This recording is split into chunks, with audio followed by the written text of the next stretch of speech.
introduction to engineering. Of course, um, I will try my best to relate my discussion based on my experiences in the industry as well as based on our experiences or our daily life situations. Okay?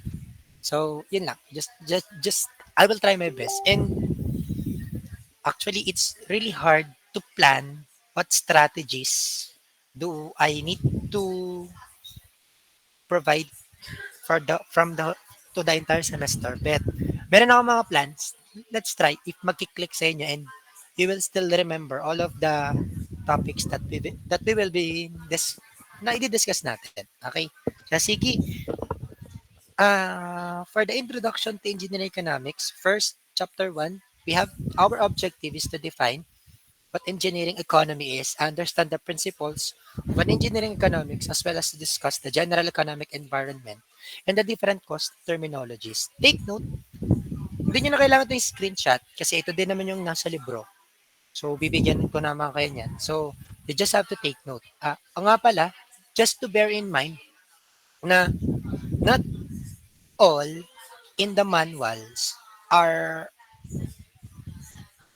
on our examinations, are included on our examinations. Some of the questions uh, will come from the discussions that I will provide. Okay? So meaning to say, manual and also katulad ng sa combustion. Kung ano yung i-discuss ko which is not written in the manual is also included and there are some items or there are some topics na hindi kasama sa manual na kasama sa exam. So kaya you have to you have to take notes so that hindi kayo ma hindi kayo manibago sa mga tanong na na-discuss ko naman during our discussion. And to assess, sino ba talaga yung mga nakikinig or hindi. Siya, sige. And I do hope, hindi, this is not to pressure you since kayo naman ka-close ko. Gusto ko mas aangatan nyo yung mga regular student and I see some of the students here can do that. Ha? I-prove nyo sa kanila na mas magaling kayong mag-econ sa kanila. Pwede ko bang makuha yung inyong galing sa econ kasi gagawin ko siyang ranking. So makikita natin kung anong section ang magra-rank 1. Yan. Kayang-kaya po ni Dave. Sige, titignan natin si Dave kung kayang-kaya ni Dave. Let's see if Dave can surpass. No? So nakikita ko nandito yung mga aangat. So hopefully, bigyan nyo ako ng magandang laban in terms of ranking. Para lang may mapatunayan tayo na mas magaling si AD magmahal kaysa kay Dave. Parang mga gayon. Ano nga? Di, let's see. May gusto lang akong patunayan may gusto lang akong patunayan with the irregular students that they can also uh, surpass the regular students. No, kahit man lang makatatlo na nasa top 10, maganda na 'yon. No, tapos rank 1, rank 2, rank 3 ay mas lalong gaganda ang ating samahan. Okay? Hindi ko ito na-pressure. China-challenge ko lang kaya na i-surpass natin yung mga ganun. Ngayon ko pala sinasabi sa section nyo pa lang. Pero sasabihin ko din naman sa ibang section. Kasi ranking ako. Hopefully, magawa natin ng paraan. Magawa ng paraan, gagalingan natin ha, gagalingan. Pero hindi siya pressured ha. Nandito lang yung ilan sa mga nakikita kong kayang-kaya. Like si Miguel, si Shane, si Trisha, si Mark, yung mga nakikita nating magagaling. No? Let's see. Shh. Tingnan natin. Sige, game. For our hindi naman yung para makatas ibibigay ko na exam, no? Hindi naman, ano. Yung mas maganda lalaban ng patas. Game. For our introduction, so the technological and social environments in which we live continue to change at a rapid rate. In recent decades, advances in sciences and engineering have transformed our transportation systems, revolutionized the practice of medicine, and miniaturized electronic circuits so that a computer can be placed on a semiconductor chips. So the list of such achievements seems almost endless. In your sciences and engineering courses, you will learn about some of the physical laws that underline these as accomplishment. Sa engineering economics sa engineering, alam naman natin na paulit-ulit in our introduction to engineering, as the time goes by, nagde-develop din naman yung ating mga concerns, yung mga ating satisfactions, yung mga nakikita natin sa environment, as well as yung love life. Halimbawa, yung love life. As the time goes by, yan ay nadidevelop. Hindi po pwedeng hanggang dito lang.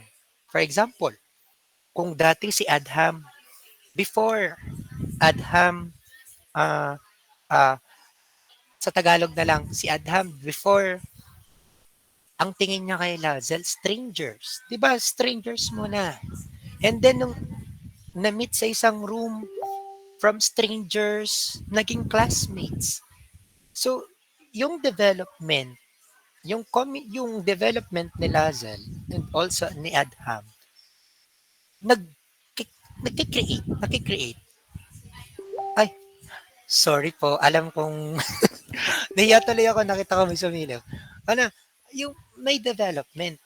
Para lang makarelate tayo sa topic okay, I will try my best. Sabi nga, kailangan, sabi ng inyong kaklase, mas maintindihan, kailangan may tumatak sa kanilang examples, no? O, from strangers to classmates. Ngayon, from classmate, naging friends. After maging friends, sa susunod na henerasyon, aalamin natin. No? Next nating aalamin ang magiging scenario ni Lazel at saka ni Adham. So, yun yung introduction natin from engineering. Laging nade-develop yan as the time goes by. So, sabi dito, medyo aware kayo dito. Sige na nga, wag na si Lazel kasi parang feeling ko hindi na okay si Lazel. So, the Accreditation Board for Engineering and Technology states that engineering is the profession in which a knowledge of the mathematical and natural sciences is gained by study, experiences, and practical, which is applied with judgment to develop ways in order to utilize economically the materials and forces of nature for the benefit of mankind. Wait, Lazel chatted me. Akala ko naman kung ano na eh. Sige. Kung mapapansin ninyo, itong ating definitions of engineering in ABET is somehow popular. Kasi in our introduction to engineering, I actually provided the definitions of engineering in terms of ABET. So engineering economy involves the systematic evaluations of the economic merits of proposed solutions to engineering problems. To be economically acceptable or affordable, solutions to engineering problem must demonstrate a positive balance of long-term benefits over long-term cost. Uulitin ko solutions to engineering problem must demonstrate a positive must demonstrate a positive balance over of long-term benefits over long-term periods. And they must also promote the well-being and survival of an organizations, embody creativity and innovative technology and ideas, permit identification and scrutiny of their estimated outcome, and lastly is to translate profitability to the bottom line through a valid and acceptable measure of merit. It is sa company na, no, based on my experiences sa industry, it is really hard to balance the long-term benefits and long-term costs. Napakahirap. Swerte ka na nga lang kapag na-balance mo yung long-term benefits or overall interest to overall cost. Kadalasan kasi, laging binabanggit sa akin ng aking manager or Kim, you have to focus on a long-term benefits or long-term interest rather than long-term cost. Hindi mayapat mura yung isang equipment, doon ka na agad. You have to consider the overall interest. So later on, pag-uusapan naman natin yung ano-ano ba yung mga overall interest na dapat nating i-consider. Okay? The next one, engineering economy is the dollar and cent side of the decision that engineers make or recommend as they work to position a firm to be profitable in a highly competitive market.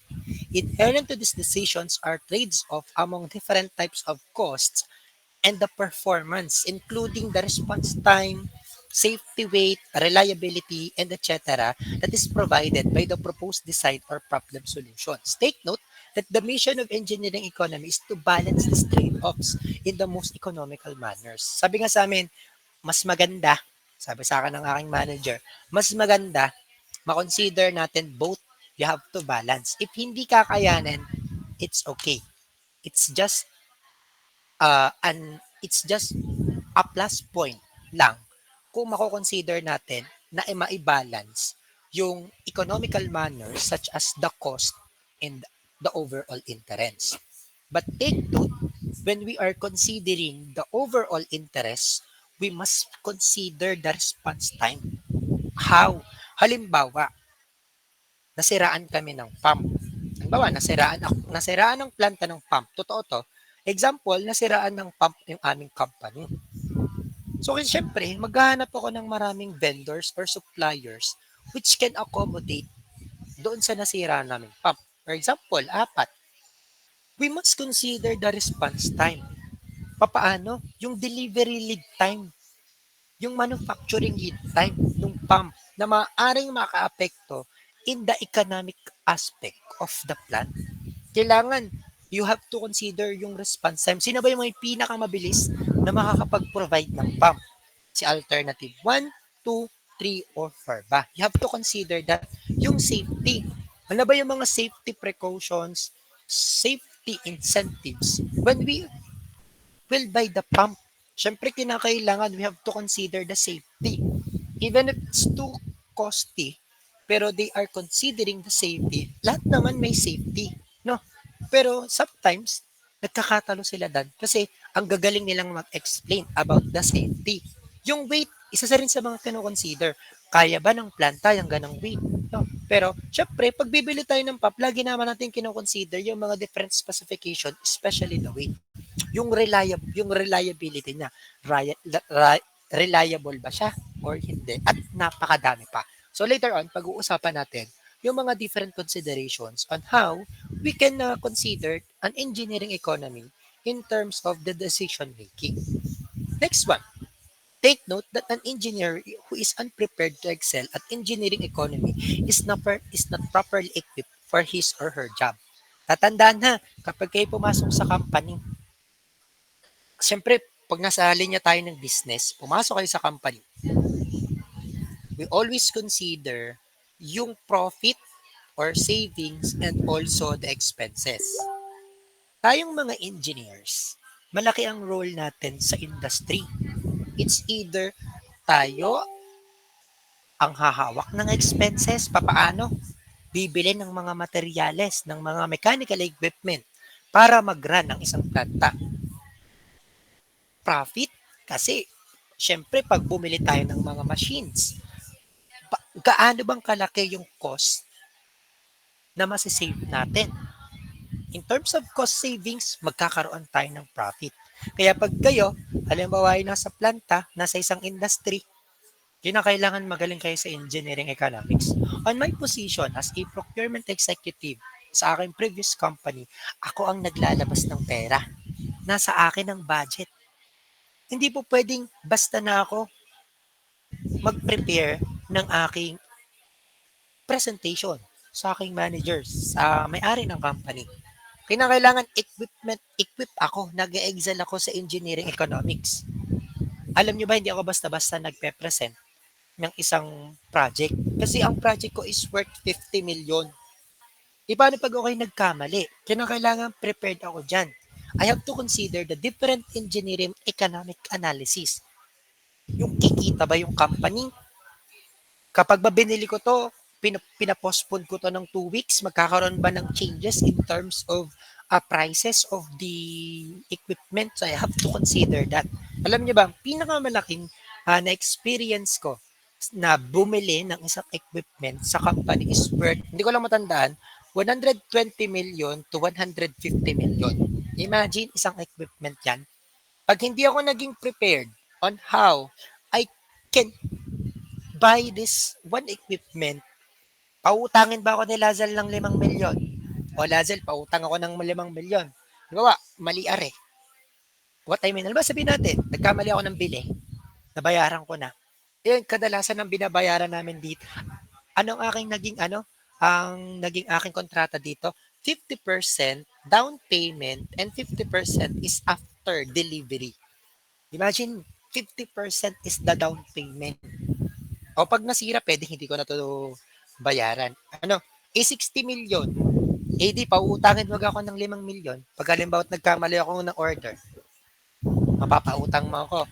Ay, kung meron sir, ibay ka hindi. Diga? So, kung kayo mapapautang ni AD, inasan yung 55 million. O may 5 milyon na kay AD. O sige, lahat ng O7, magbibigay sa akin ng tag 5 milyon kasi hindi natin na-discuss ng mabuti ang engineering economics. Imagine how big the project it is. One equipment lang to ha, one equipment. Tatandaan, isang equipment lang to. E paano pag ay mababa pa tong 120 to 150? Meron akong meron akong katrabaho. Yung katrabaho ko ang kanilang ano is 300 million ang budget nila doon sa isang project. Ito mababa pa to sa akin. Pero ito na yung pinakamalaking project ko. Imagine that ha. Take note, ito is 1 month pa lang ako sa Still Asia. Ito na agad ganitong kagad kalaki yung aking project. And imagine may perma yan. Pepermahan ko yan. Ipatay ako. Alam mo ba nung ako'y naperma ko'y kinakabahan? Kahit ako'y siguradong sigurado. Ako'y kabado. Iniisip ko, yayin na, pag ako'y nagkamali, bibigyan ako ng tuition ng 5. Ni AD ng 5. May 10 milyon na ako, no? 50 milyon na lang. Saan ako kukuha ng 50 milyon? O sige, si Dave, 5 milyon. 45 milyon na lang. Sino po pwedeng magpautang sa akin? Mas maganda bigay na. Huwag nang mangutang. Bigyan nyo na lang ako ng tigli 5 milyon. Imagine that. So, kinakailangan to be a good engineer, we must be prepared. Lalo na sa mga ganitong senaryo. Halimbawa, kayo, in terms of profit, syempre, pag bumili ako nito, malaki ang naging profit ko.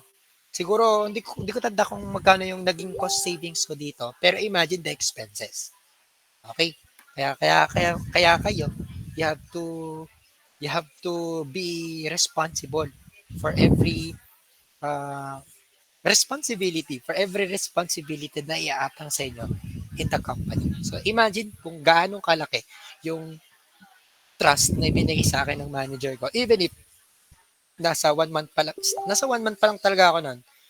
Hindi ko nga, I think may picture ako nun kasi nga, first time ko makakita ng ganong kalaking pera. Pero hindi ko naman nahawakan, ang nagbayad naman syempre ang company. Yun lang. Bawal kami humawak ng pera. Kung yun na nahawakan ko, hindi ko na ibabalik. Ako'y magtatago na lang sa mga bundok.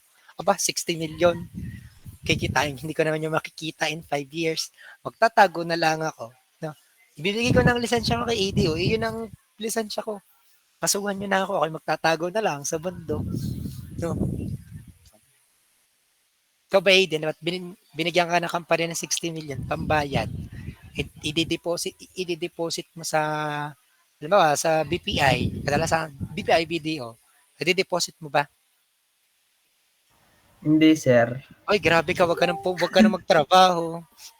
So, ikaw, i-deposit mo siya. Pero I never ang nahawakan ko lang is check eh. Magkano yun? Wala pa naman 1 milyon. Magkano pinakamalaki ko nahawakan check eh? Maliit lang. At hindi ko rin tatanggapin ang cheque na worth 1 million above. Kasi kapag napunit, alam sila ng pagbayarin ko. No? So, wag na. Hindi ako natanggap ng cheque over 1 million above. Siguro thousands, 100,000s. Meron naman. Pero kinabahan ako doon. Sobrang kabado. Ibababa ko lang yun ha. From 22nd floor, ibababa ko lang sa ground floor, okay, nangangatal. Baka mapunit, baka mapasma, no? Bawal mano ha. So, kabado ako doon. Lagi akong may folder pag ako may mga involved na pera. Again, the next one is the principles of an engineering economy. Ay tunay yan, hindi ako nagyayabang. The development, study, and applications of any discipline must begin with a basic foundations. We define the foundations for engineering economy to be a set of principles that provides a comprehensive doctrine for developing the methodology. Take note that once a problem or need has been clearly defined, the foundation of the discipline can be discussed in terms of several principles. So ito, actually, na-discuss na natin sa introduction to engineering. Mas palalalimin lang natin Yung mas malalim lang or mas deep lang yung ating explanations all about or considering the engineering economy. Ngayon, na-define na natin yung ating problem. We clearly define what the problem. What is the first principle? We need to develop the alternatives on how we have to carefully define the problem. Then the choice, decision is among alternatives. The alternatives need to be identified and then defined the subsequent analysis. A decision situation involves making a choice among two or more alternatives. Developing and defining the alternatives for detailed evaluations is important because of the resulting impact on the quality of the decision. Take note lagi that creativity and innovations are essentials to the process. Also, one alternative may be feasible in a decision situation is making no change to the current operations or set of conditions, or simply doing nothing na.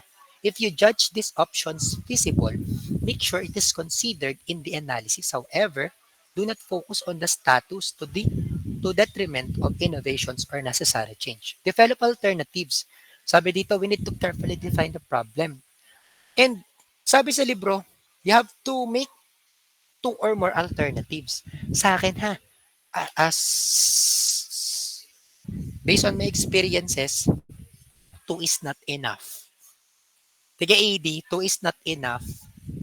Laging three or more is enough. On my analysis, when I am choosing alternative, hindi ko kino-consider lagi ay dalawa. Pwedeng dalawa ha. Lagi naman sa rules, dalawa. Pero ako, para mas critically analyze all the alternatives, I always considered three or more. Bakit sir three or more? Mas dadami ang trabaho mo sa industry. Totoo yun. However, kapag tatlo or mas marami sa tatlo, you can easily identify what what are the weaknesses and strength of each of the three. Kasi pag dalawa, you can compare easily. O mas maganda sa 2 kaysa 1. Ipag tatlo, magkakaroon ng confusion, di ba? And you can easily identify, ay, mas, wait lang, yung advantage ni 1, weakness ni 3. Pero, yung weakness ni 3, advantage ni 3, ni 1. So, pwede nyong paglabu-labuhin, pwede nyong paglaro-laruin kung paano makapili ng best alternative. Take note ha, in developing alternative, pag kayo nasa planta, my advice is to create three or more. Confusing siya, pero in the end, in terms of the results, mas panalo kayo. Kasi pag dalawa, ay may mga possible ways pa pala na hindi natin na-consider, which is kapag pagdami kasi, pagdami ng considerations, pagdami ng results, pagdami ng conclusions, pagdami ng feedback. Tama ba ako? Naniniwala ba kayo doon? No? Tama ba, AD? Mas madaming pumili ng mas madami sa dalawa? Opo, sir. Halimbawa, si AD, how to develop alternatives. Anong para sa kanya? Taga BSU ba or taga Westmead? Dadagdagan mo ng taga UB. No? Kasi baka mamaya, yung strength ni Westmead, weakness ni BSU, pero mas okay pa pala si UB. Ano nga? So, pagpipili pala si AD, sabi ng SEM, ay wait lang, hindi lang pala taga Westmead, hindi lang pala taga BSU, dapat palaga taga UB. Malay mo ay wait lang, kailangan kong dagdagan ng taga UB kasi may kotse. Sige, yung may kotse na lang ang pipiliin ko. Stick ako sa taga UB. Oh, wait lang, tatanungin ko yung sinong mas mapera. Oh, wait lang. 'Di ba kung consider ni AD ang taga UB, mas okay. Tama ako, AD, i-consider ang taga UB. Opo, sama na din po ang LPU. O apat, the, the more, sabi nga ni AD, the more, the merrier. Okay? Pero AD, kapag pipili ka ng when you are developing alternatives, make sure in your future outcome, you have to choose only one. Okay? Hindi po pwedeng pagdami ng alternatives, pagdami ng choices. Make sure always one lagi. Tama tayo ni AD? Tama ako doon? Yes, sir. Noted doon? Pagdami pero isa pa din. Opo. Okay. Yun nga lang, pagdami ng effort na i-exert mo on how you can choose one alternatives among four or more alternatives. Next one, sabi dito, ito totoong totoo talaga ta. Gusto ko lang itong i-emphasize based on my experiences in the industry. Sabi dito, one alternative may be feasible in a decision situations is making no change to the current operations or set of conditions. Kadalasan nangyayari yan. Yan yung mga tamad na trabahador na they are actually relying on the existing projects. Hindi na nila hindi, kung ano na lang yung alternatives na yon, sige yun na. Ako, hindi ako gayon. Di ba may mga existing vendors? Example, dito sa PAM, may mga existing vendors. Ang ginagawa ng iba kong mga katrabahador, ng iba kong mga katrabaho, sige, idinin na lang. Okay na rin para mas mapadali ang trabaho kasi sobrang dami ng trabaho. Ako, uh, I never did that in every aspect of my work. Lalo na dun sa last kasi ang taas ng position ko. Lagi akong naghahanap ng panibagong contractor, panibagong supplier, panibagong vendor. At lagi akong very good. Kaya mas maganda talaga, you don't have to rely on the current operations or set of conditions. Kasi sabi ko nga sa inyo, every time no, nagkakaroon ng changes, mas nagde-develop. Meaning to say, kapag nagganap ako ng bago, magde-develop. No? Pero not all the time, ang paghahanap ay maganda. Ano nga Dave, baka mamaya makahanap ka kasi nga sabi ng sir, kailangan maghanap ng bago para daw ma-develop. Ay magagalit si Trisha. Okay ha? Not all the time. Pero there are some cases na hindi na kinakailangan maghanap ng bago para mas mag-develop. You have to stick kung anong meron ka and you develop the both of you. Ano nga? Example, ano ba paano ba yung development na sinasabi ni Sir na stay on that scenario pero madidevelop. Example, si Trisha, si Dave, ang goal lang ang ngayon, magjowa no. Pero after, kalmawa, pagdating ng fourth year, magpakasal na ang dalawa. O di ibig sabihin may development from dating magjowa, nagpakasal, nung fourth year, mag-asawa na. So, yun yung sinasabi kong stick pa din, pero may improvement and may development. The next one is focus on the differences. Only the differences in expected future outcomes among the alternatives are relevant to their comparison and should be considered in the decisions. If all prospective outcomes of the feasible alternatives were exactly the same, there would be no basis or need for comparison.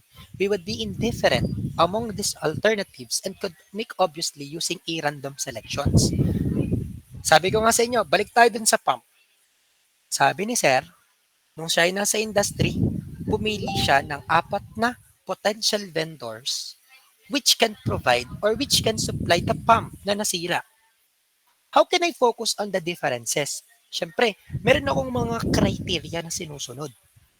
Based ito sa trabaho ha, my first criteria lagi naman is all about cost. O, I have to focus on the differences. Magkano ba ang ibibigay ninyo sa akin?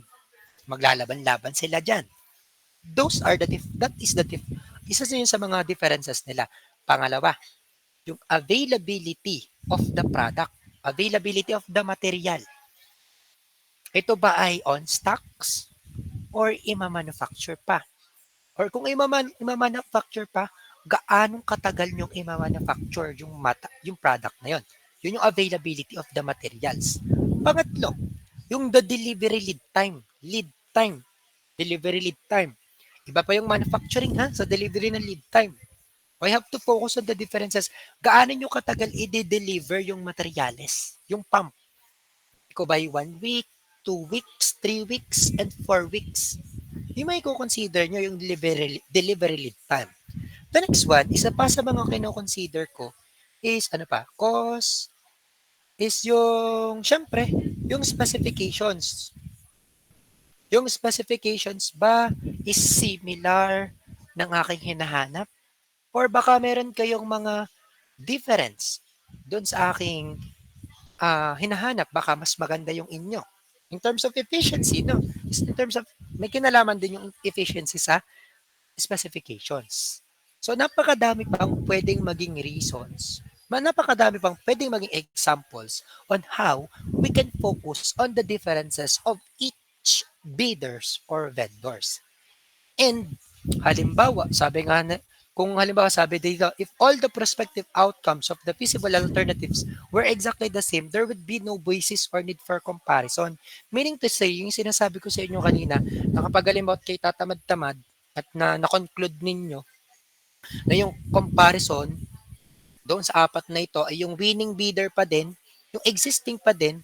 So hindi niyo na kailangan mag pumili, yun na agad. Pero it is much better to consider as a great engineer, you have to seek a new possible outcomes on how choosing or selecting or finding a new ways to solve that problem. Yun lang. The next one is use a consistent viewpoint. The prospective outcomes of the alternatives or economic and others should be consistently developed from a well-defined viewpoint or perspective. Take note that the perspective of the decision maker, which is often that of the owners of the firm, would normally be used. However, it is really important that the viewpoint for a particular decision be first defined and then used consistently in a description, analysis, and comparisons of the alternative. Gusto ko lang ibigyan ng pagtuunan ng pansin itong use consistently. Meaning to say, pag sinabi ni Dave, Trisha, ikaw lang talaga ang babae sa buhay ko. You have to be consistent on your perspective on viewpoint. Okay? Pag sinabi ni Trisha na may babae ka, Dave. Pag sinabi ni Dave, wala akong babae, ikaw lang talaga. Kumbaga, ikaw lang sapat na. No? You have to be consistent on all of your descriptions, analysis, and comparisons. When you compare based doon sa apat na bidders natin or apat na vendors doon sa pump, kapag isinelect mo si one, you have to be consistent. No? And all of your analysis in terms of the engineering economics, like you have to consider, o pag ba ito i-delay ko ng 2 months, yung cost ba is fixed pa din or madadagdagan? No, kinakailangan i-consider nyo. You have to be consistent on that particular description. Ulitin ko ha, pag sinabi ni Dave na si Trisha lang ang babae niya, si Trisha lang. You have to be consistent. Si Dave magiging consistent sa kanyang perspective and viewpoint. Maliwanag po pagdating sa principle 3. Hi Yes guys, po. again na ayoko nagre-react. You have to respond me by speaking. Hi guys. Baka mamaya sa exam di nyo alam to. Ano ba, nagpa-example ako. Uh, Kindly evaluate what principle is this. Dave said to Trisha that she is the only girl in her life. Oh, what principle is that? You have to say that you have to use a consistent viewpoint. Okay? Ganyan na nga kayo mga scenario ha during the examinations in terms of analyzations of terms. Okay? Maliwanag, Dave, ang isasagot sa, ano, sa exam? Okay. And maliwanag din sa totoong buhay? O, Trisha, okay na daw. Maliwanag na maliwanag daw. Game. The next one is use a common unit of measure. O, di ba? Yung mga example natin talagang feeling ko naman tumatatak na. No, hindi na malilimutan. Tama ga ako? Tama ga ako, Dave? Ayan. Okay. Use a common unit of measure. Using a common unit of measurement to enumerate as many of the prospective outcomes as possible will simplify the analysis of the alternatives. It is also desirable to make as many prospective outcomes as possible commensurable or directly comparable. For economic consequences, a monetary unit such as dollars is the common unit or measure. You should also try to translate other outcomes which do not initially appear to be economic into a monetary unit. This translation, of course, will not be feasible with some of the outcomes, but the additional effort towards this goal which enhance commensurability and make the subsequent analysis of alternative easier. Meaning to say, using a common unit of measurement, it is all about the cost, the price, the quantity. Ano? Papaano po, sir? How can we identify if that alternative is the best in terms of using a common unit of measurement? Sabi nga dito, Ang pinaka most common is yung dollar. Paano po? Halimbawa, from international to local. From dollar, yung cost niya, i-convert mo into pesos. Ano bang mas mahal? International or dollar or local to international? So we need to use common unit of measure to easily identify which among those alternatives is the best. Yun lang. It is all about the cost on how we can easily identify kung ano yung mas mura or hindi. Next one, the principle 5 is consider that all the relevant criteria. Selections of a preferred alternative or decision making requires the use of criteria or criterion or several criteria. The decision process should be consider both the outcomes enumerated in the monetary unit and those expressed in some other units of measurement or made explicit in a descriptive manner. Kung matatanda niyo yung aking definition kanina, di ba may apat na buyer, supplier. Ano yung mga if focus ko on the differences, like yung cost, yun yung mga criteria on how I can easily evaluate. Ano ba yung pipiliin ko? Delivery lead time, manufacturing, no? Halimbawa sabihin natin, manufacturing time, daily cost, delivery lead time, manufacturing time, availability of other parts of the materials. Like for example, no, sige nga, para mas maintindihan natin yung sinasabi ko, availability of the other parts of the material. Example, si Lazel. I would like to ask Lazel, halimbawa may kotse ka, naflatan ka ng gulong. Bibili ka ba ng bagong kotse? Hindi po sir, ipapagawa po yung gulong.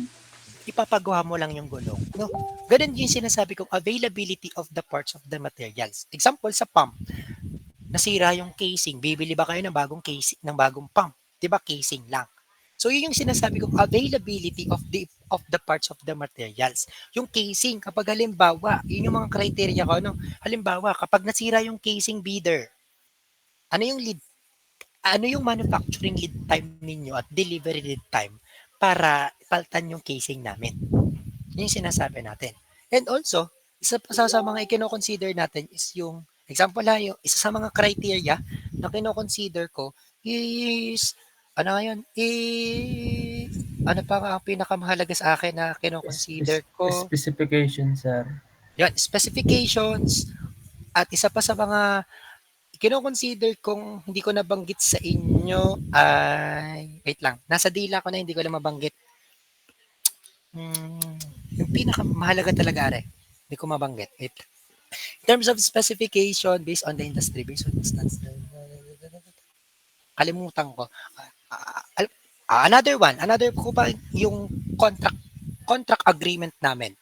Contract agreement, isa sa mga criteria ko yan. Example, gaano kababa yung down payment mo? 50% DP, 40% after delivery, and the next one is 10%, ganun. Yung contract agreement. At ito na yung sinasabi ko, yung maintenance. Halimbawa, maintenance and installation. Installation and maintenance of the equipment, especially the pump. I have to use this criteria to all the bidders. Free ba? Yung magiging yung installation niyan. Yung warranty can also be your criteria on how you can select all the relevant bidders. O, yun na, madami yun na. Napakadami kong in-state na example. So, feeling ko naman, hindi kayo mahihirapang mag-state ng mga examples on what decision criteria must select. Yun lang. Next one is make risk and uncertainty explicit. Risk and uncertainty are inherent in estimating the future outcomes. In future outcomes of the alternatives and should be recognized in their analysis and comparison. The alternatives of the decision involves projecting or estimating the future consequences associated with each of them. Take note, 'di ba? Pag naman sa totoong buhay, kapag naman tayo nagde-decide, we are taking risk. Tama ba ako? Sino dito nag-decide na hindi nag-take ng risk? Example, pinakamagandang example, ano yung isang decision making na nag-take kayo ng risk? Ako ba yung magti-take ng econ, yung SEM, or hindi? di ba? You are taking your risk to take econ and ano yung future consequences? Baka ako'y bumagsak dito or papasa ba ako dito? Those are the future consequences. No? Pag ako hindi nag-take ako ng risk to take econ, hindi ko mararanasang bumagsak or hindi ko mararanasang pumasak. Siyempre, isa sa rin, kaya rin kayo nagtitake ng risk, kaya kayo nagtitake ng risk to take the subject of econ kasi kinakailangan yan para makagraduate kayo. So, syempre, for your future outcomes, para makagraduate, ay magtitake ng econ. Those are considering as taking our risk. Meaning to say, dun sa ating pump, kung may apat tayong bidder, dun sa pump, we have to take risk to select which among these alternatives is the best and the possible winner. So, syempre, we have to consider the future consequences. Ari ba ay magaan kausap? Okay ba itong kausap hanggang sa dulo, hanggang sa installation ng pump? Ito ba ay hindi ako i-ghost, hindi ako i-indyanin? Titingnan nyo yung mga future consequences, positive man or negative man. Kaya sa inyo, you have to decide wisely on how by uh, considering the possible or the future outcomes, whether it is positive or negative. And next one is to revisit your decisions. Improve decision-making result from an adaptive process to the extent practicable in initial projected outcomes of the selected alternatives should be subsequently compared with actual result achieved. A good decision-making process can result in a decision that has a undesirable outcome. Other decisions, even though relatively successful, will have results significantly indifferent from the initial estimates of the consequences. Learning from Learning from and adaptive based on our experiences are essential and are indicators of a good organizations. Kaya nga minsan, sa totoong buhay, para mas maintindihan, kaya nga minsan, halimbawa, si AD, nagka-jowa, nakipag-break, nag-break, no? 'Di ba? Every experiences, laging may lesson. Sabi niya, sa susunod na magmamahal ako, I need to improve and revisit my decision making para hindi na ulit ako masasaktan. Lesson learned sa akin na hindi ko 100% ibibigay ang buong pagmamahal ko. Siguro 95% na lang. Magtitira ako ng 5% para sa sarili ko. Yun yung naging improvement in the decision making which can possibly create a good result in the future. Sabihin ni AD, sige nga, itatry ko nga makipagkaibigan muna kay Gladys. Pag okay, sige, ititake ko yung opportunity. Pero, syempre, kapag nakipagkaibigan ako kay Gladys, I make sure that all of my decisions will be improved. So, I need to revisit all of my decisions. Pag niyaya ko ba si Gladys, sa Chowking ba or sa Jollibee? So, I have to revisit my decisions. Saan ba yung the best selections? Saan mas masarap? Sa Chowking or sa Jollibee? Para maging okay ang aking pakikitungo kay Gladys. No? So, AD, kapag ganun yung mga nagiging senaryo mo ngayon, natuto ka na sa mga past experiences mo and you are you are facing a new challenges in your life, you have to revisit all of your decisions before you choose. Tama ba ko, AD? Yes, sir. Mamaya kapag yayain mo si Gladys kumain, kasi being a friend, no, doon nag-i-start yung friendship, iisipin mo mabuti sa Jollibee ba or sa McDo or sa Chowking. Sabi ni Sir, mas maganda tatlo. Jollibee, McDo, or Chowking. So, iisipin mabuti ni AD which among those three fast food chains ang pipiliin niya para makasama niyang kumain si Gladys. Siyempre, paano ba? Tatanungin mo na ni AD si Gladys, Gladys, saan mo trip kumain? Chowking, McDo, or Jollibee? Halimbawa, Gladys, no? Niyaya ka ni Eding kumain sa isang fast food chain. What will you pick? Jollibee, McDo, or Chowking? Si Gladys. Kasi it is really related in our topic. So para mas maintindihan, tatawagin ko ang mga students kung naiintindihan niya. Gladys, halimbawa, niyaya ka ni AD kumain. Kasi 3 or more alternatives daw. San tingin mo saan sa tingin mo madedevelop yung inyong friendship? Sa Chowking, sa Jollibee, or sa McDo?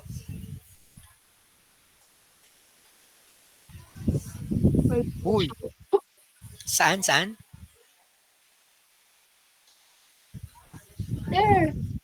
Oh, pipili ka lang. wala. O, AD, wala daw. O, sabi ni Gladys wala. Sabi ni AD, dadagdagan daw niya ng mang-inasal. Okay na, 4 na. Sa Jollibee, palitan natin kasi wala na nga sa tatlo. Mang-inasal, peri-peri, or ano pang isa? KFC. O, binigyan ka ng panibagong tatlo ni AD. Sa mang-inasal, sa peri-peri, or sa KFC. O, gida. O, panibagong tatlong alternatives.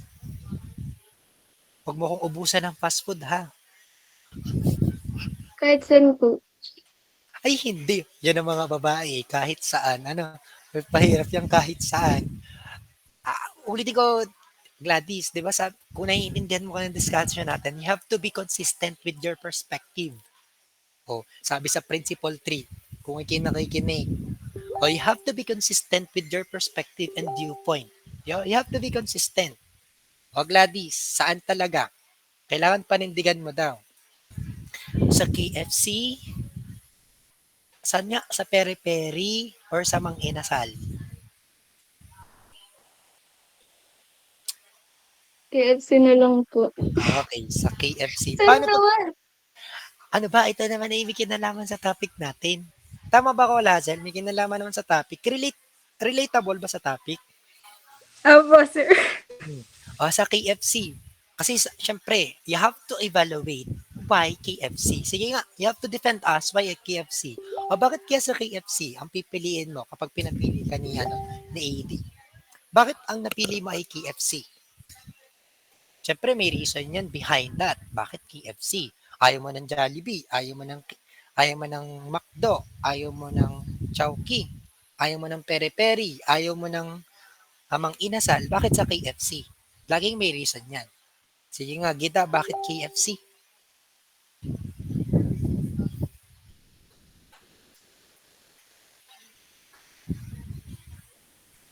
Hindi tayo makaka-jump in sa susunod na discussion kasi hindi mo naiintindihan ang topic natin. So you have to defend. Bakit kaya sa KFC, Gita? Mas masarap po ang chicken nila. Mas masarap. Joke lang po. Ano kung joke? Ito mo, katulad niyan, joke. You have to be consistent with your perspective nga. You have to be, you have to be consistent. AD, alam mo na kung saan. Sa 6 na nabanggit ko, sa KFC daw kasi doon daw ang may pinakamasarap na chicken. Okay tayo doon, AD? Sir, noted. Okay. Noted daw. Gida, may jowa ka ba, Gladys? Out of the topic naman to. Mababaog ang magsasabi ng kasinungalingan. Do you have jowa? Wala Yes. po. Wala. Hindi po. Okay. Si AD, may jowa ngayon si AD. Yes, sir. I'm loyal and faithful. Ilang years na? Ano po? 1 pa lang. Isa pa lang. Tatandaan mo, AD, yung ang mag-asawa, kinasal. 10 years na naghihiwalay. Yung pa yung jowa mo pa lang na mag-iisang taon pa lang. Tatandaan mo yun, AD, ha? Sir, Yan, ang vulkan ngayon pumuputok. Puso hindi ka. pa kaya ng mga aagaw. Hindi ka. Pero take note, kapag halimbawa yung ganong senaryo, dapat isa lang, si Gida lang. Ano nga? Si Gladys lang. Okay? Kinikilig si Edith. Talagang sumaydi muna si Edith na kinikilig. Sir, di ha? Ano yung kinikilig? Again, Baduy. again, in terms of engineering design process for engineering economics, it is really related doon sa ating principles ng ating engineering, sa ating principles ng engineering economics. Ito ay na-explain na natin sa ating introduction to engineering, which is the engineering design process. No, isa-isa lang natin. Hindi ganun din, problems definitions. Kung kanina, there are 7 steps of economic analysis. Economic analysis yung ating tino-consider procedure which would be repeatedly as required to assist decision making in each phase of the total design effort. Halimbawa, nag-create na tayo ng decision making and then we are considering the economic analysis procedure, we need to define the problem, no? The first step of the engineering economic analysis procedure or problem definition is particularly important since it provides the basic of the rest of the analysis. Halimbawa, kailangan maintindihan pa rin problem definition. We need to clearly define what the problem before we choose an alternative. Halimbawa, si AD at saka si Gladys ay nagkamabutihan ng loob. No? Naging magjowa. Kumbaga, to be short, naging magjowa. Nagkamabutihan ng loob. Kasabihin ni AD, nagkaroon ng problema ang dalawa. Siyempre, dapat alam ni AD bakit ba nagtatampo si Gida. No? First, ED, ang una mong gagawin, you have to clearly define bakit ba nagtatampo si Gladys sa'yo. Dahil ba pinili niyong kumain sa McDo pero ang gusto niya ay KFC?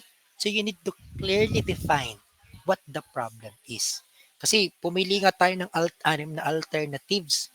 Ang pinili ni Gida ay KFC pero hindi mo narinig ng mabuti. Ang pagkakarinig mo ay McDo, ay dinala mo sa McDo. Ngayon nagalit. Itatanong mo kay Gida, oh, bakit ka naman nagagalit, baby? Sabi ko sa KFC, tapos dinala mo ako sa McDo. So you have to clearly define what the problem is all about in engineering economics. Sir, hindi na masabi ni Gida, sir, wala pong kinalaman sa engineering economics yung pagpili ng mga McDo. We are in terms of engineering, we are in terms of economic analysis. Paano ko siya i-relate? Ay sasabihin ni Gida, ay kaya ako nagtatampo. Mas mahal ngayon sa McDo kaysa sa KFC. Oh, we are considering cost. Di ka, engineering economic analysis yan. Kaya ako nagtatampo 80 sa iyo kasi kailangan nating magtipid para kasi may budget tayo, magpapakasal tayo. Kinakailangan natin ng budget, magtitipid tayo. So, mas mura sa KFC kaysa sa McDo. So, yun yung mga kinoconsider nating engineering economic analysis. Bakit nagtatampo si AD kay? Sige da kay AD. So, you need first to clearly define what the problem is. The next one is develop alternatives. The two primary actions in step 2 of the procedures is first, searching for potential alternatives, and the second one is screening them to select a smaller group of feasible alternatives for detailed analysis. Take note that the term feasible here means each alternative selected for further analysis is being judged based on the preliminary evaluations in order to meet or exceeds the requirement established for these situations. O, balik tayo muna dun sa PAM. Sa PAM. O, hindi, kahit sa thesis nyo na lang, sa thesis. Ito ay para maano. Sa thesis ninyo, di ba nung kayo nag-RM, you are always considering the preliminary evaluations. Di ba, one of your objectives in creating a proposed machine, example lang you are considering the speed. You need to evaluate its preliminary value before creating or manufacturing your thesis. Medyo deep siya, pero feeling ko naman naiintindihan. Pangalawa is yung heat that is being transferred to one location to another area. You have to calculate the preliminary evaluations before creating a machine. On how you can evaluate based on internet or searching it or any references. Yun po yung tinasabi nating kinakailangan nating i-judge based on the analysis. Sir, ano pong kinalaman niya in terms of engineering economics? Di ba, example, we are selecting the speed. Hindi naman mayapat at every speed same yung price. Di ka? Kaya nga tayo nag-i-evaluate kasi para mas mapababa natin yung price. Pagtaas ng specifications, pagmahal. No? So, we need to clearly define those alternatives by judging based on the preliminary evaluations. May dalawa tayong step. Una is searching for superior alternatives. So in these discussions, of the principle one, creativity and resourcefulness were emphasized as being absolutely essentials to the development of potential alternatives. So the difference between good alternatives and great alternatives depends largely on individuals or group problem solving efficiency. Such efficiency can be increased in the following ways.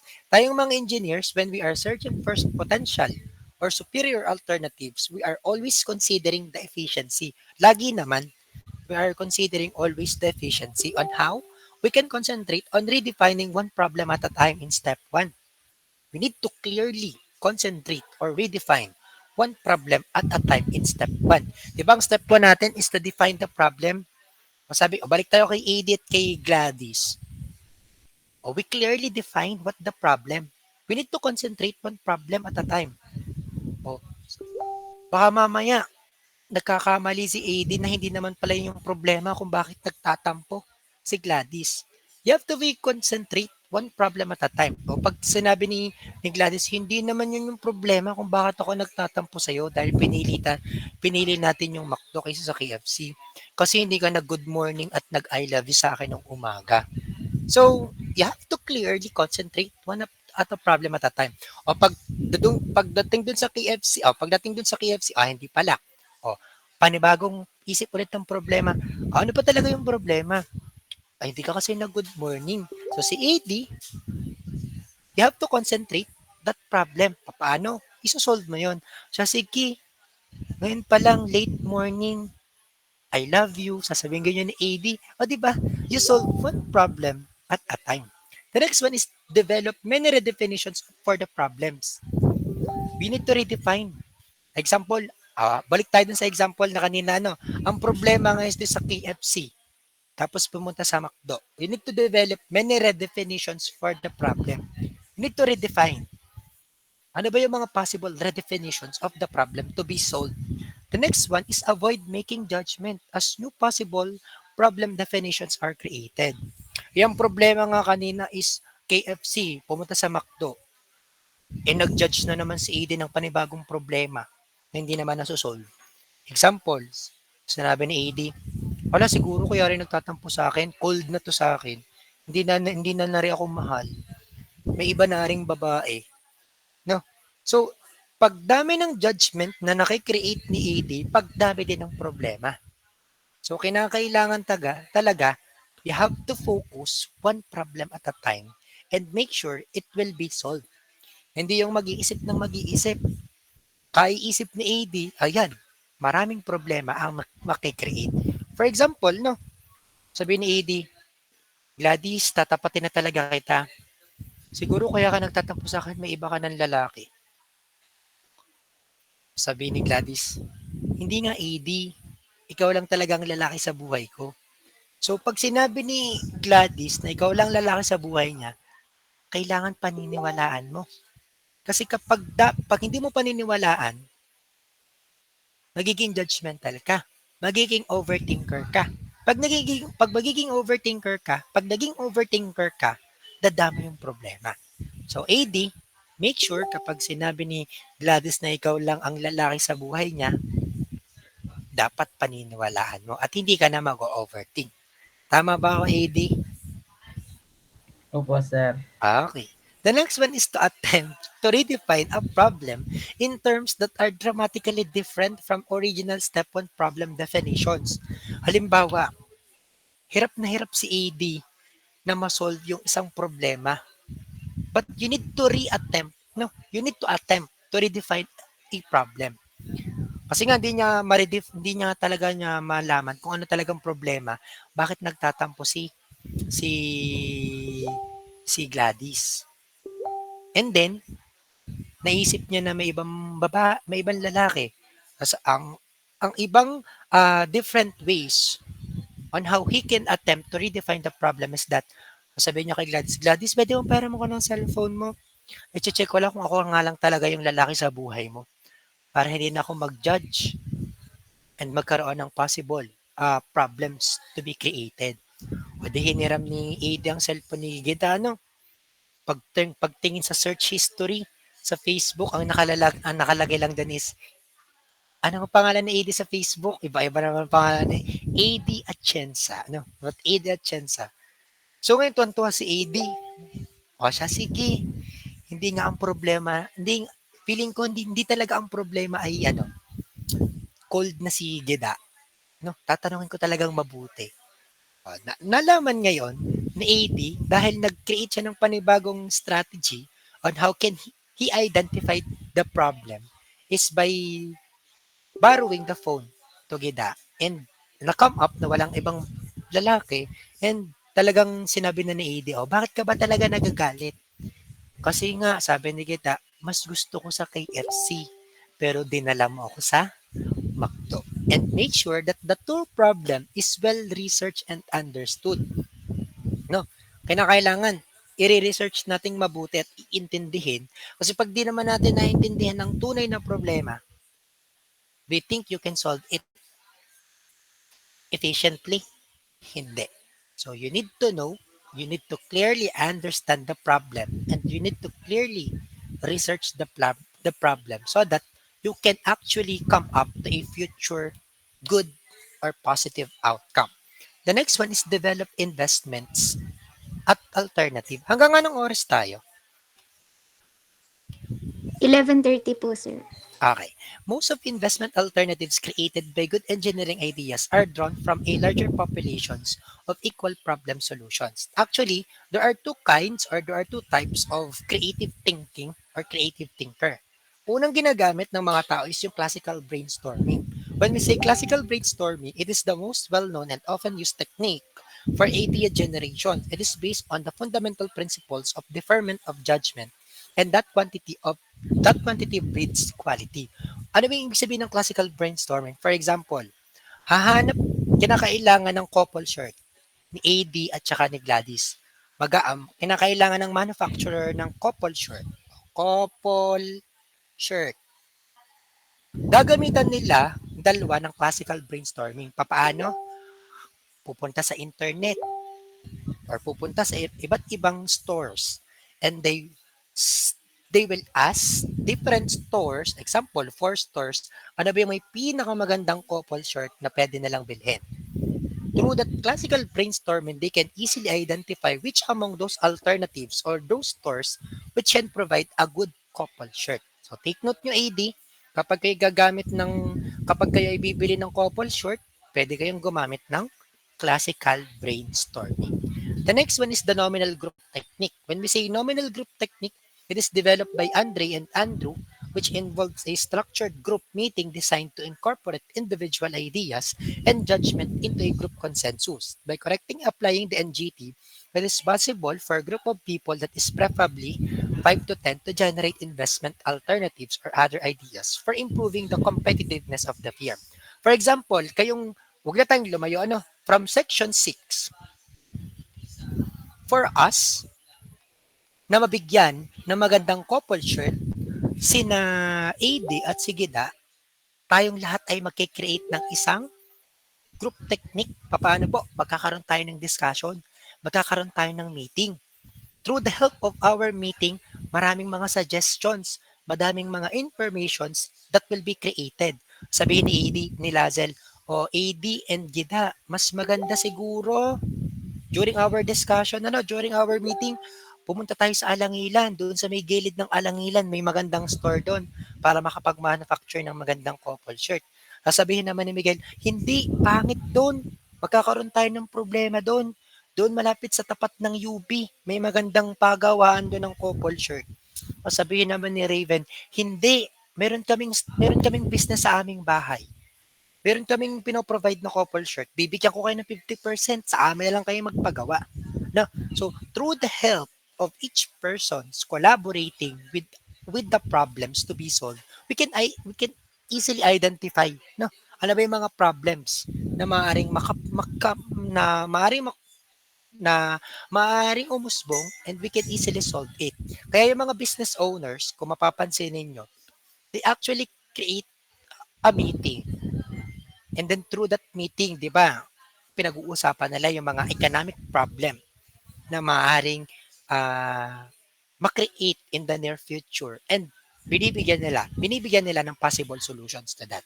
So take note, kapag gustong mas maganda, gustong makialam sa buhay, ni na AD at saka ni Gladys, pwede tayong gumamit ng nominal group technique instead of classical brainstorming. Okay? May tanong ko lang si AD, anong gusto mong gamiting technique when you will buy a couple shirt? Classical brainstorming or kayong dalawa lang magjowa or yung nominal group technique? Nominal, sir. Ay, dapat classical kasi papakialaman nila yung buhay yung dalawa eh. No? Ay, ba, para kung saan tayo, sir, mas makakamura, malay mo isa-isa yung magbigay ng discount dun sa ano, gaya Ah, ng sabi niyo. okay, talagang ano na, in terms of economic analysis ka talaga, in terms of cost. The next one is to develop prospective outcomes. So, step 3 of the engineering economic analysis procedure incorporates the principles 2 and 3 and uses a basic cash flow approach employed in engineering economy. Ano ba yung sinasabi nating basic cash flow? Example, alternative 1, alternative 2. Zero. Ito mas i-elaborate natin during our discussion. Halimbawa, from 0, 1, 2, 3, 4, 5. Ito po yung tinatawag nating cash flow. Ito yung number of years, itong 0, 1, 2, 3, 4, 5. Halimbawa, maglalabas ng couple shirt, bibili ng couple shirt si Edith si Gladys worth 5,000 sa alternative 1. Sa alternative 2, 7,500 ang couple shirt. And maglalas yung couple shirt nila in 5 years. Kumbaga maluluma. Pero ano ba yung benefits of love? Halimbawa, ano ba yung benefits of love? Pero in terms natin of amount. Ano ba yung benefits of love na masasave nila?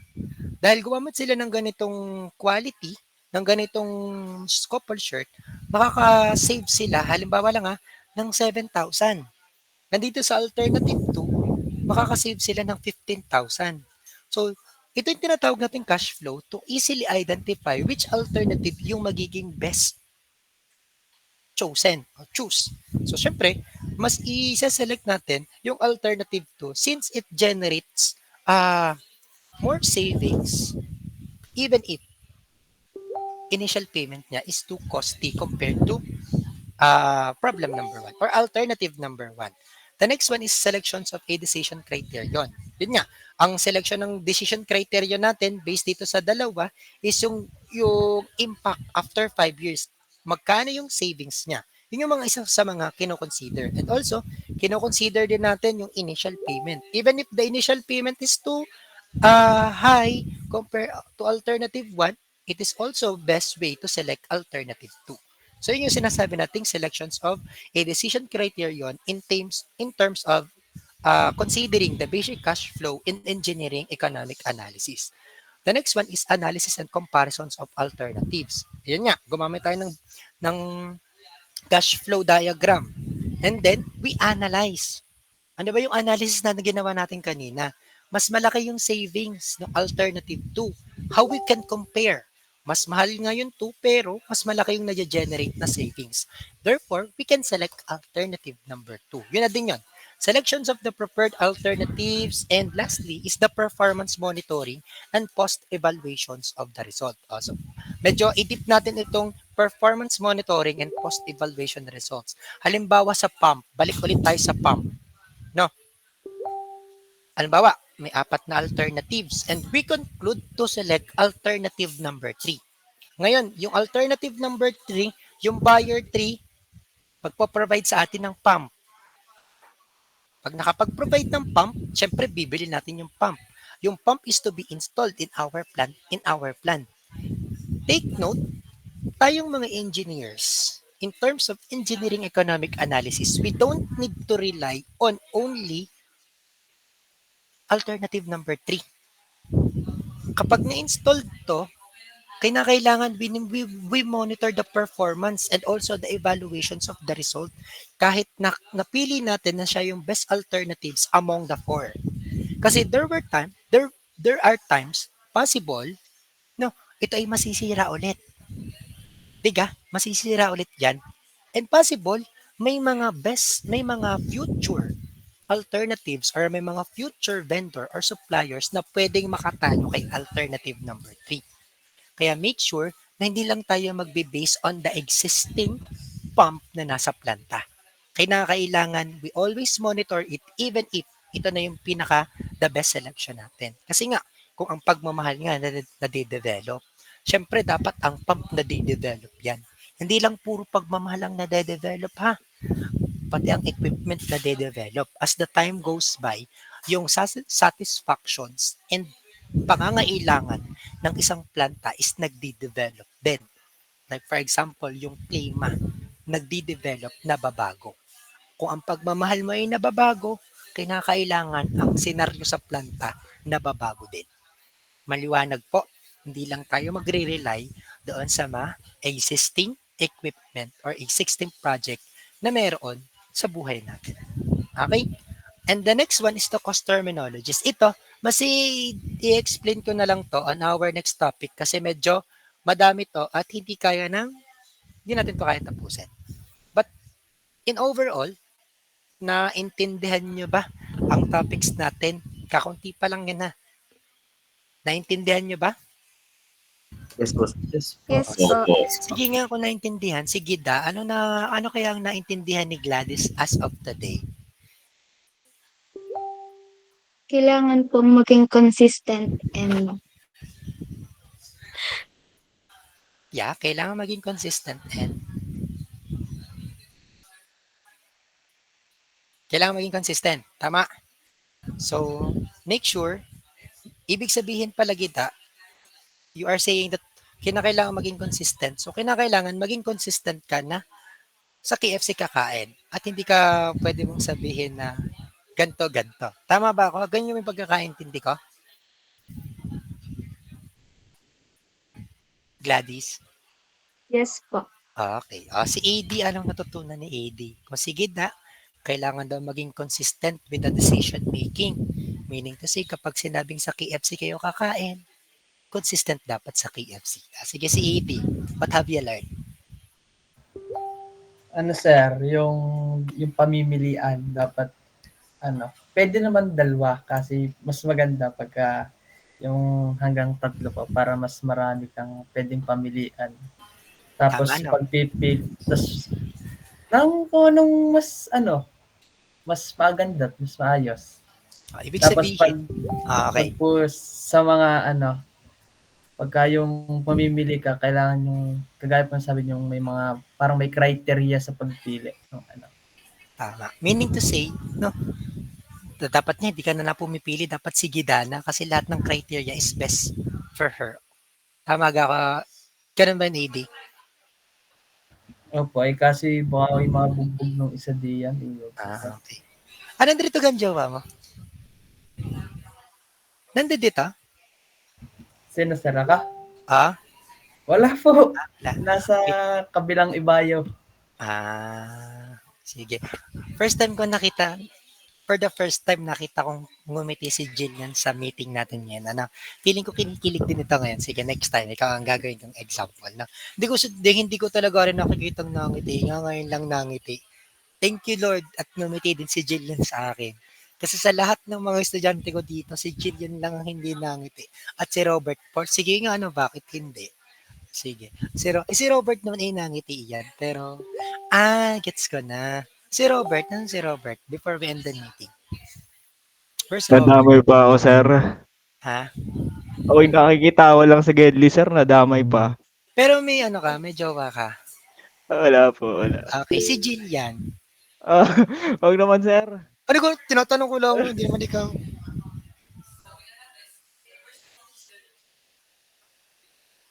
Where's Jillian? Jillian, okay, magsalita ka. You are free to speak here. Do you have jowa?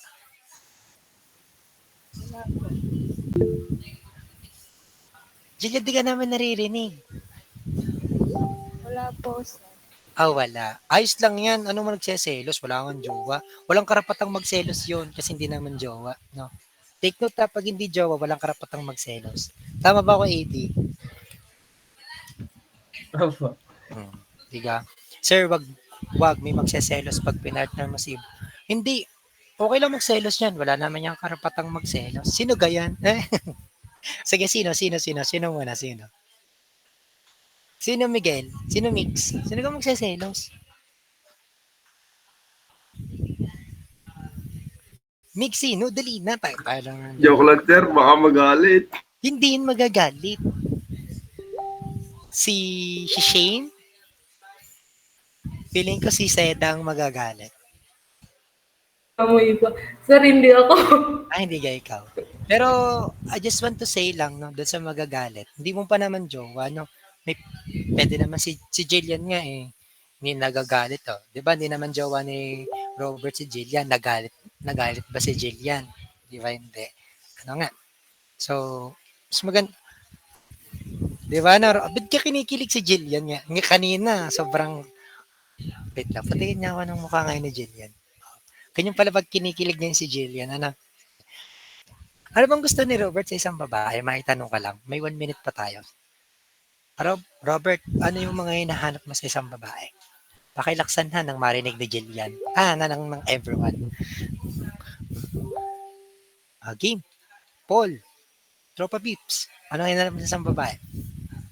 Wala, sir. Hindi ako naghahanap, sir. Sige.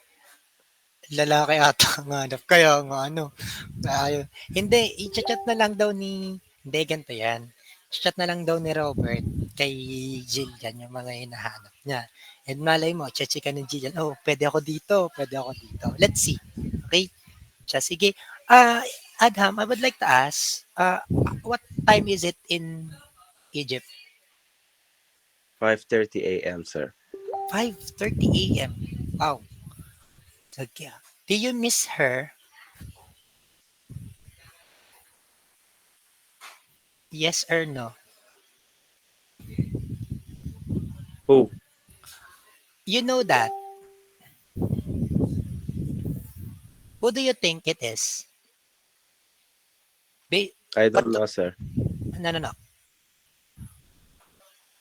What comes to your mind when anong unang pumasok sa isip mo? Who's that? Kasi her. Who's that girl?